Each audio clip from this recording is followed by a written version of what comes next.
కేవలం నామమాత్రపు జీవో ఇచ్చి 189 అని చెప్పేసి 5వ తారీఖు సెప్టెంబర్లో 2018లో ఒక జీవో అన్ని కులాలకు ఇచ్చినప్పుడు మున్నూరు కాపులకు కూడా ఒక 5 ఎకరాల స్థలాన్ని 5 కోట్లు కేటాయించడం జరిగింది. కానీ అక్కడ గతంలో మా బీసీ మినిస్టర్ జోగు రామన్న గారు ఉన్నారు. ఆ జోగు రామన్న గారు ఉన్నప్పుడే మాకు ఆ ల్యాండ్ని అలాట్ చేయడం జరిగింది. కానీ మా దరిద్రం ఏందో కానీ మాకు అన్నీ కలిసి గుట్టలల్లో మమ్మల్ని పడేశారు. మా మినిస్టర్ ఉండి కూడా ఆ స్థలాన్ని సాఫ్ చేయడానికే మాకు 5 కోట్లు పడుతుంది. చాలా ఖర్చుతో కూర్చుంది. అక్కడ దాదాపులో ఉన్న ఏదైతే రామ్కి, మై హోమ్స్ ఇలాంటి సత్వ అని చెప్పేసి పెద్ద పెద్ద కంపెనీలంతా వేస్టేజ్ అంతా తీసుకొచ్చి అందులో పోసి గవర్నమెంట్ అంతా అది ఒక పెద్ద కుప్పగా మార్చింది. 5 ఎకరాలు 5 కోట్లు ఇస్తున్నామని చెప్పారు. కానీ ఎక్కడ కూడా 5 కోట్లు మాకు అందించలేదు. ఈ ప్రభుత్వం, గత ప్రభుత్వం ఏదైతే మున్నూరు కాపులను మోసం చేసిందో అలాగే అన్ని కులాలను కూడా మోసం చేస్తూ ఈరోజు అగ్రవర్ణ నాయకులకు, రెడ్డిలకు 10 కోట్లు 10 ఎకరాలు ఇచ్చి కమ్మలకు, వెలమలకు విలువైన భూములు హైటెక్ సిటీలో పంచుకొని దొంగలంతా ఒకటే అని చెప్పేసి మీరంతా కూడా ఎక్కడెక్కడ భూములు పంచుకొని వాళ్ళకు 10 కోట్లు రిలీజ్ చేశారు. కానీ ఎన్నో దారుణాలు దీక్షలు చేసి అసెంబ్లీ ముట్టడి, ప్రగతి భవన్ ముట్టడి, సీఎం కేసీఆర్ ఇంటి ముట్టడి, అలాగే సీఎం రేవంత్ రెడ్డి ఇంటి ముట్టడి చేసినా కూడా ఫలితం శూన్యమే కనిపిస్తుంది. ఎక్కడ ఎంతమంది నాయకులతో ఎన్ని వినతి పత్రాలు ఇచ్చినా 10 కోట్లు 15 కోట్లు మాకు కేటాయించండి, అన్ని కులాలకు అలాగే ముదిరాజులకు 10 కోట్లు, బీసీలకు 10 అందరికీ ఒక 10 కోట్లు కేటాయించండి. అప్పుడు ఉన్న ఏదైతే నిర్మాణ పనులకు భారీగా కరోనా తర్వాత జరిగింది కాబట్టి ఈ పనులన్నీ మాకు పెద్ద ఎత్తున భారం కనపడుతుంది. కాబట్టి ఇవన్నీ చేయమని చెప్పిన రేవంత్ సర్కార్ కూడా ఎప్పుడు కూడా మమ్మల్ని పట్టించుకుంటా లేదు. కులగణలో కూడా మమ్మల్ని తక్కువ చూపించిండు.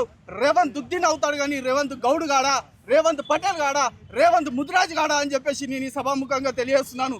రేవంత్ రెడ్డికి ఇదే ఒక డిమాండ్గా వ్యక్తం చేస్తా ఉన్నాను. మా కులగణలో బీసీలలో మా మున్నూరు కాపుల జనాభా తగ్గించిన మీకు ఖచ్చితంగా చిత్తశుద్ధి లేకుండా ఈరోజు బీసీ కులాల ఆత్మగౌరవ భవనాల మీద మీరు ఇచ్చిన మీ డెసిషన్ ఏందనేది ఒకసారి నిరూపించుకోవాలి. గత ప్రభుత్వం ఇచ్చిన 5 ఎకరాల 5 కోట్లలో మీ ప్రభుత్వం ఏం బిగుతుందని చెప్పేసి నేను సభాముఖంగా అడుగుతున్నాను. ఖచ్చితంగా ఏదైతే పొన్నం ప్రభాకర్ గారు రేవంత్ రెడ్డికి మేము సభాముఖంగా డిమాండ్ చేస్తూ ఉన్నాము. ప్రతి కుల సంఘానికి 20 కోట్లు ఇస్తారా, లేకపోతే మీ ప్రభుత్వంలో మీ జిహెచ్ఎంసీ ఎలక్షన్లో, స్థానిక సంస్థల ఎలక్షన్లో ఖచ్చితంగా మిమ్మల్ని ఓడగొడతామని చెప్పేసి తెలంగాణ బలహీన వర్గాల సమితి మున్నూరు కాపుల ఆత్మగౌరవ మహాదాన సేవన సభ్యులుగా మేమంతా ఖచ్చితంగా ఇందిరా పార్క్లో అన్ని కులాలను కలుపుకొని పెద్ద ఎత్తున ర్యాలీలు, ధర్నాలు నిర్వహించడానికి కూడా ముందడు పోతామని సభాముఖంగా తెలియజేస్తున్నా. నా పేరు గంగుల మధు యాదవ్, భారత యాదవ సంక్షేమ సంఘం రాష్ట్ర అధ్యక్షుడు, అదేవిధంగా యాదవ రాజ్యాధికార పార్టీ అధ్యక్షులుగా ఉన్నాను. ముఖ్యంగా ఈ గతంలో 2018లో కేసీఆర్ గారు కేటాయించిన కుకాపేట భవనాలు ఇంతవరకు రేవంత్ రెడ్డి ఎందుకు ఓపెన్ చేస్తున్నాడు? మా యాదవ భవనం పూర్తయింది, కట్టడం పూర్తయినా కూడా ఇంతవరకు కూడా ఓపెన్ చేస్తున్నాడు. ఇందులో మతలాభం ఏంది? మీరు ఏం చేయాలనుకుంటారు ఇదాన్ని? అదేవిధంగా కుర్మ భవన్ ఓపెన్ చేస్తారు, మీరు ఎవరు నారాయణ కాలేజీ వాడికి లీజుకిస్తా అంటారు. అంటే రాజకీయ నాయకులు కుట్రలు చేస్తున్నారని అడుగుతున్నా నేను. ముఖ్యంగా చెప్తున్నా, రేవంత్ రెడ్డి మీకు ఎట్లా భవనాలు కట్టడం చాలా కాదు, కనీసం కట్టిన భవనాలు ఓపెన్ చేయడానికి ఏమవుతుందని అడుగుతున్నా నేను. ఈరోజు పేదల ఇల్లు హైదరాబాద్తో గుడగొడుతున్నావు.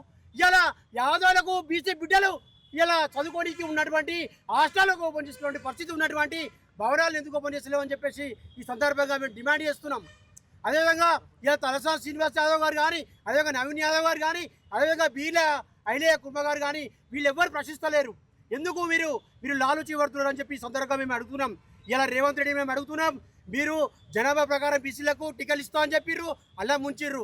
ఇలా మాకు గొల్ల కుర్మలకు 100 రోజులలో జీవాలు గొర్రెలు వస్తా, కేసీఆర్ కంటే బెటర్గా నేను నగదు బదిలీ చేస్తా అని చెప్పిర్రు, అలా ముంచిర్రు. మీకు ఏది చదువు అయితే లేదు, కట్టిన దాన్ని మీకు ఓపెన్ చేయడానికి చదువు అయితే లేదు.